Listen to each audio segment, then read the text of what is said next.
Na aula de hoje nós vamos concluir o tópico 2.7, que aborda a superfície refratora esférica. Na aula passada nós obtivemos uma expressão que relacionava a posição do objeto, a posição da imagem, o raio e o índice de refração absoluto dos meios internos e externos à superfície refratora esférica.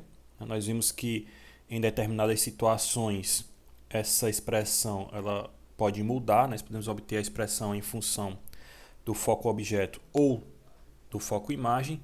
E hoje nós vamos obter uma expressão que vai fornecer o aumento lateral provocado por uma superfície refratora esférica. A nossa abordagem aqui vai ser análoga à abordagem feita para os espelhos esféricos, ou seja, nós vamos utilizar a geometria plana, semelhança de triângulos, para obter uma expressão que forneça a relação entre o tamanho do objeto e o tamanho da imagem. E para isso nós vamos fazer algumas considerações que nós também fizemos na oportunidade em que nós calculamos o aumento lateral provocado por espelhos esféricos. A primeira consideração é que o raio que passa por C não sofre desvio. Nós estamos considerando também a aproximação paraxial.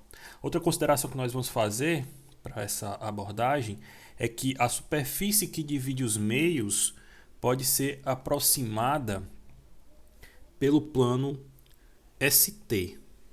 Como nós estamos considerando a aproximação paraxial, ou seja, os raios estão pouco inclinados em relação ao eixo da superfície refratora esférica, nós podemos aproximar esse trecho circular da superfície pela superfície plana ST. Então vamos fazer essas considerações e obter a expressão para o aumento lateral.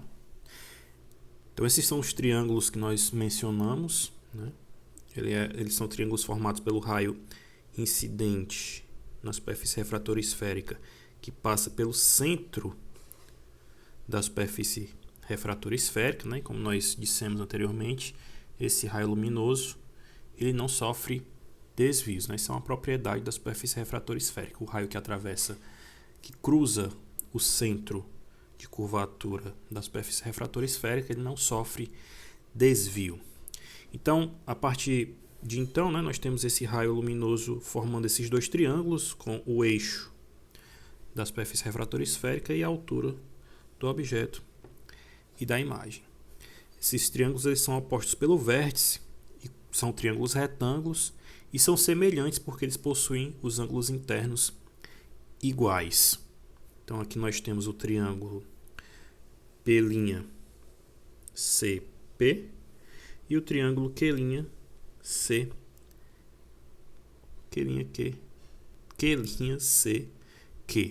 que são semelhantes como nós acabamos de mencionar.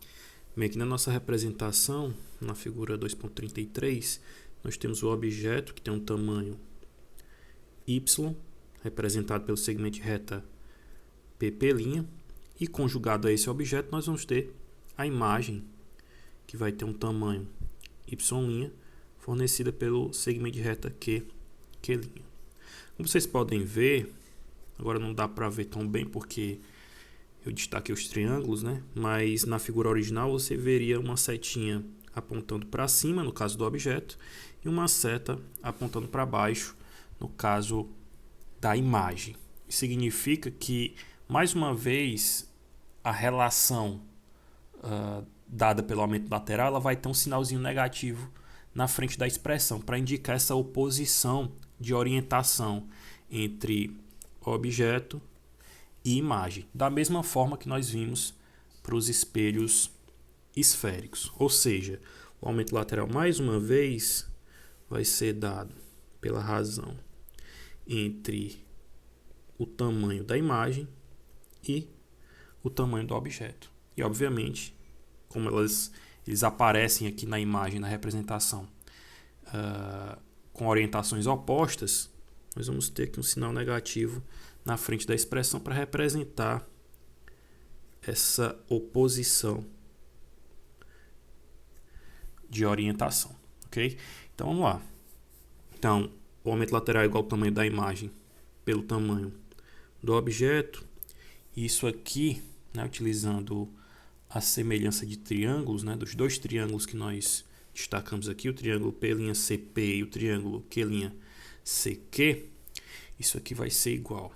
Bem, y' dividido por y vai ser igual à razão entre as bases dos triângulos. Isso aqui vai ser igual à base do triângulo Q'Cq, que é Q menos R, dividido pela base do triângulo P'Cp, que é P mais R. Nós vimos no cálculo da expressão que dava a relação entre a distância objeto, a distância imagem, o raio da superfície refratória, enfim.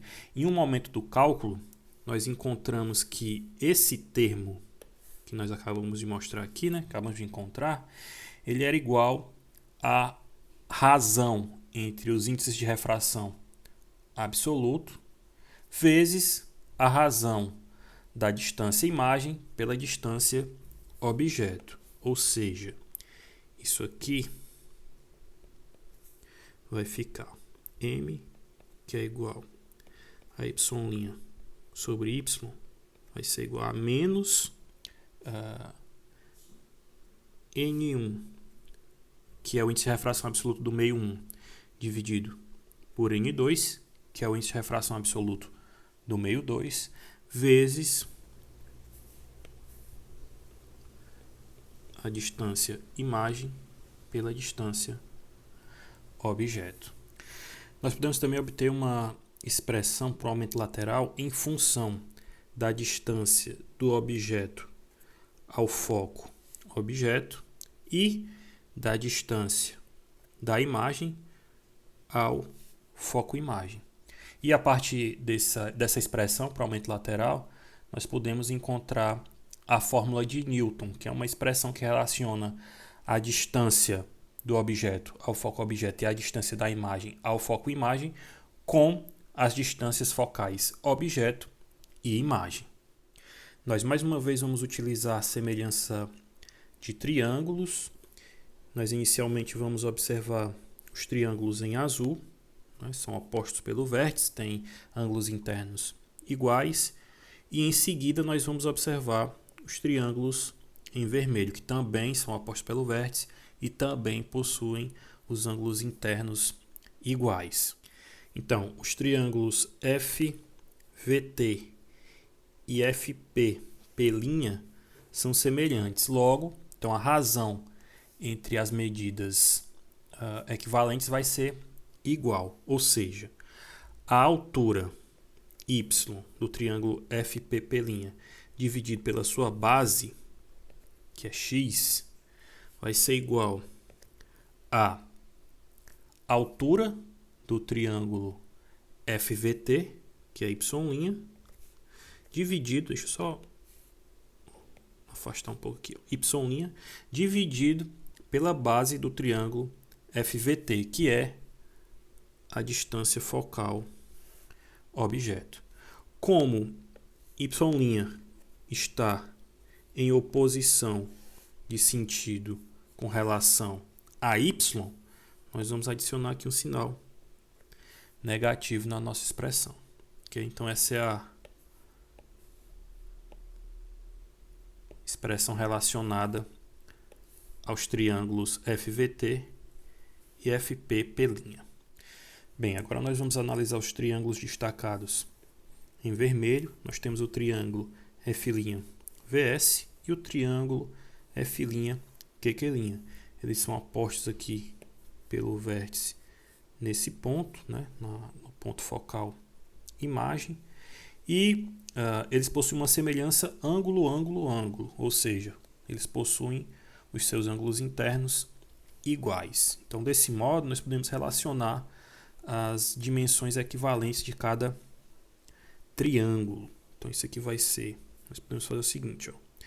y', que é a altura do triângulo f', que é Q', dividida pela sua base, que é x', vai ser igual à altura do triângulo f' VS, que é y, dividido pela base do triângulo f'VS, que é f', que é a distância focal imagem. Como y e y' possuem sentidos opostos, né? Ou seja, estão invertidos um em relação ao outro, nós adicionamos aqui um sinal negativo na nossa expressão. Então, desse modo, deixa eu centralizar essa expressão. Então, desse modo, nós vamos ter.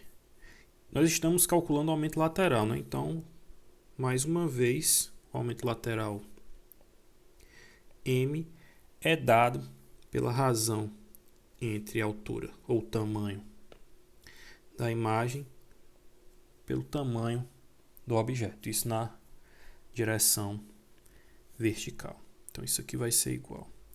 Quem é y' dividido por y nesse caso? Y' dividido por y vai ficar... Bem, se nós observarmos essa expressão, a primeira expressão que nós obtivemos, y' dividido por y vai ser igual a menos a distância focal ao objeto dividido pela distância ao ponto focal ao objeto, que vai ser igual também, e aí nós vamos ter que observar essa segunda expressão que nós obtivemos, né? Então, nesse caso aqui, y' dividido por y vai ser igual a menos x', que é a distância ao ponto focal imagem, dividido por f', que é a distância focal imagem. Bem, da 2.33, nós podemos obter uma outra expressão que relaciona as distâncias aos pontos focais às distâncias focais da superfície refratora esférica. Ou seja, da 2.33, nós temos que f sobre x é igual a x' sobre f', o que vai fornecer, né, x vezes x' igual a f vezes f'. Essa expressão ela é chamada de fórmula de Newton e diz que o produto das distâncias aos pontos focais, né, vai ser igual ao produto das distâncias focais objeto e imagem. Aqui nós temos as convenções de sinais para a superfície refratora esférica, né? São diferentes das adotadas nos espelhos esféricos, né? Obviamente, porque é um outro sistema óptico, mas existem algumas semelhanças, certo? A primeira convenção é de que a luz incide da esquerda para a direita, né? Da mesma forma que ocorre nos espelhos esféricos. Aqui no segundo ponto, nós temos uma diferença, né? Distâncias a objetos são positivas à esquerda do vértice e distâncias imagens são positivas à direita de V. Valores negativos correspondem a imagens ou objetos virtuais. Ou seja, se eu tiver um objeto com sinal negativo, ele vai ser um objeto virtual. Se eu tiver uma imagem com sinal negativo, ela vai ser uma imagem virtual. Obviamente que se eu inverto o sinal, eu inverto a posição do objeto e da imagem em relação ao vértice da superfície refratora. Terceiro ponto, o raio de curvatura é positivo quando C está à direita de V, superfície convexa, que foi a superfície que nós vimos nas nossas no tópico 2.7, né? Que nós utilizamos para obter as expressões. Então, quando o raio de curvatura está à direita do vértice, ele é positivo. Quando ele está à esquerda, nós vamos ter uma superfície côncava e o raio seria negativo. 4. Distâncias verticais positivas acima do eixo. Ou seja, se eu tenho um objeto, uma imagem orientada verticalmente para cima em relação ao eixo da superfície refratora, a distância vertical medida vai ser positiva. Se essa orientação é vertical para baixo em relação ao eixo, essa distância vertical vai ser negativa. Bem, se nós tivermos R tendendo a infinito na equação 2.28, nós vamos ter uma situação em que a interface que divide os dois meios vai ser uma interface plana. E desse modo, a expressão 2.28 vai nos fornecer. Bem, nós vamos ter N1 sobre P mais N2 sobre Q igual a zero. Isso aqui vai ficar N1 sobre P igual a menos N2 sobre Q, que vai ficar... colocar em função de Q, certo?